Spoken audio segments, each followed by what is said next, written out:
Dobar dan svima, ja sam Ante Barada, iznimna mi je čast i zadovoljstvo biti s vama ovdje, hvala vam na pozivu. Bio sam u Zagrebu s kolegom Jadrićom na prvom, na opasnim idejama broj 1, druge sam popratio i tu je više manje sve rečeno, sve je to super, sve je to divno, krasno, nadamo se da ćemo njih i uspjeti ostvariti, jel? I međutim, za sve te opasne ideje, pod navodnik opasne ideje, je ono što nam je treba je vlast. Nažalost, danas se u politici postoji po meni dvije grupacije ljudi. To je ona za koju ja mogu reći da su to ljudi ovdje, to su ovi pošteni ljudi kojima u principu politika, ajmo reći, i svojevrsna degradacija. Znači, ja garantiram da masu nas ovdje ima puno bolje poslove, puno bolje i financijski i socijalni život od onoga što nam politika danas sutra, ako ćemo se baviti njome, pošteno može omogućiti. A s druge strane imamo ljude koji u politiku ulaze preko stranačkih iskaznica i onda politiku koristi za osobne interese, nikako za društvene. Oni su problem. Oni će napraviti dok dođu na vlast sve što je potrebno. Kad dođu na vlast napravit će sve što je potrebno da ostanu na vlasti. Čak će zaboraviti ono što se najviše kunu, s obzirom da su to najviše ljudi iz HDZ-a, zaboravit će i familiju, zaboravit će i obitelj, odnosno vjeru i sve ono što se oni kunu. Ono što je možda jedna od najvažnijih stvari, ono kad su na vlasti, evo mi konkretno u Segetu imamo vlast koja je 30 godina, to su zataškavanje afera. Znači, on dođe na vlast, nešto se dogodi, on završi možda i u pritvoru, priča se, piše se, međutim, ono što je najčešće je da ljudi zaboravljaju. Ja kod sebe imam, samo sekundu, dva novinska članka koji su završili na naslovnicama. Jedan je uhićen je Vinko Zulim, pojeo i popio 400 i nešto tisuća kuna. To se desilo prije nepunih pola godine. Dođite, pitajte bilo koga. Svi su sve zaboravili na to. Oni znaju da je uhićen, a šta je on napravio, pojma nemaju. Druga stvar, sad ću vam pokazati. Evo Marijana.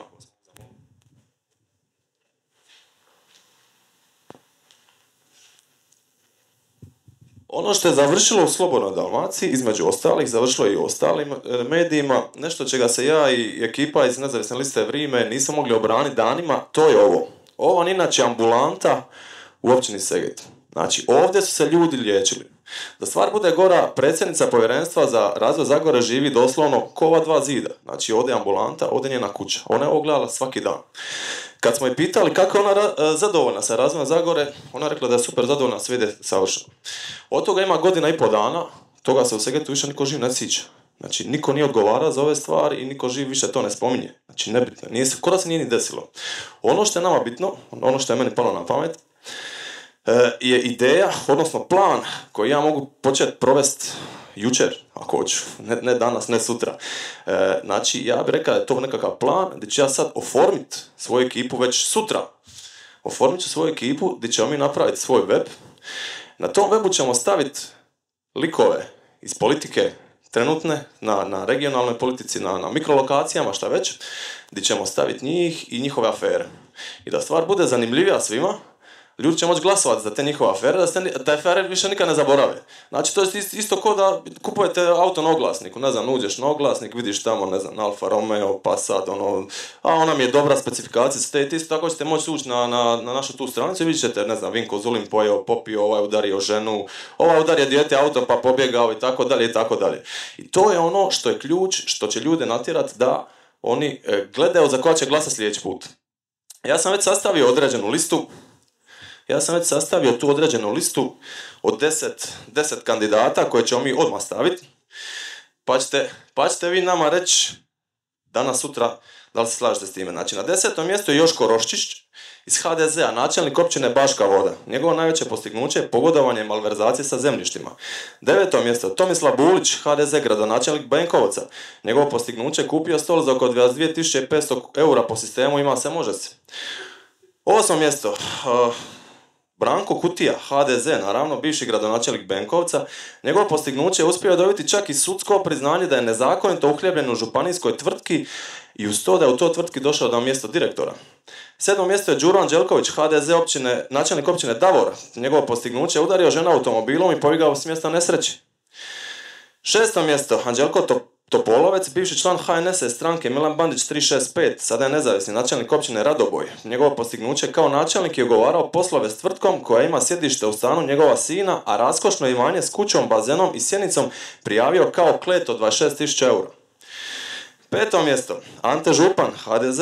opet HDZ, bivši gradonačelnik Obrovca, njegovo postignuće je kupovina automobila s trozonskom klimom i 8 zvučnika, te raskid ugovora o odvozu smeća s vlastitom gradskom tvrtkom kako bi posao dobila privatno. 4. mjesto, Darko Puljašić, HDZ, bivši gradonačelnik Požege. Njegovo postignuće osuđeno na zatvorsku kaznu jer je skupa sa zamjenikom namještao poslove za energetsku obnovu zgrada. 3. mjesto, ovoga svi pamtimo, Toni Turčinov, Hrvatska demokršćanska stranka, a zatim nezavisni. Službenom karticom općine plaćao prostitutke u bordelu. Kako izgleda, drugomu i ne prostaje.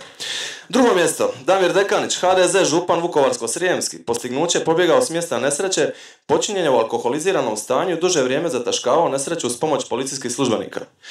I sad, 1. mjesto, naravno, moj čovjek Vinko Zulim, HDZ, bivši načelnik općine Seget.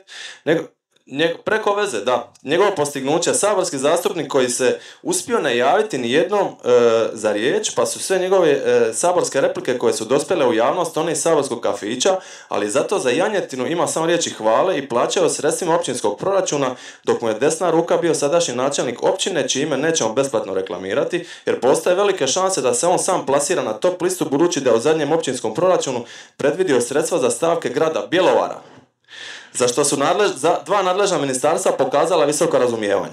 Evo ga, to je nekakva lista koju sam ja složio ovako. Je li ona točna ili ne, to nije na meni, to je na vama. I ja sad mogu reći kad pitate mene i kolegu Jadrića, Doru ili nekoga našeg s naše liste, je li Zulim stvarno najgori? Mi ćemo reći je. Ovo nije. To su stvarno doslovno ko da gledate filmove mafijaške. Autobomba je bile su pucnjave. Znači čovjek je doslovno ženi, bila je u nadzornom odboru jednog turističkog kompleksa, s kojom se nije složio, nije doslovno slomio ruku. Nije odgovarao za to.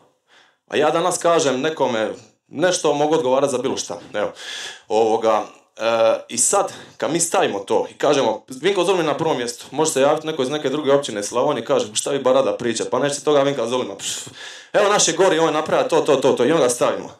Onda se javi neko iz Istre, lupam veze, ma nemate vi pojma, ovi je naš gori. I tako mi imamo specifikaciju svih tih nedjela, jel?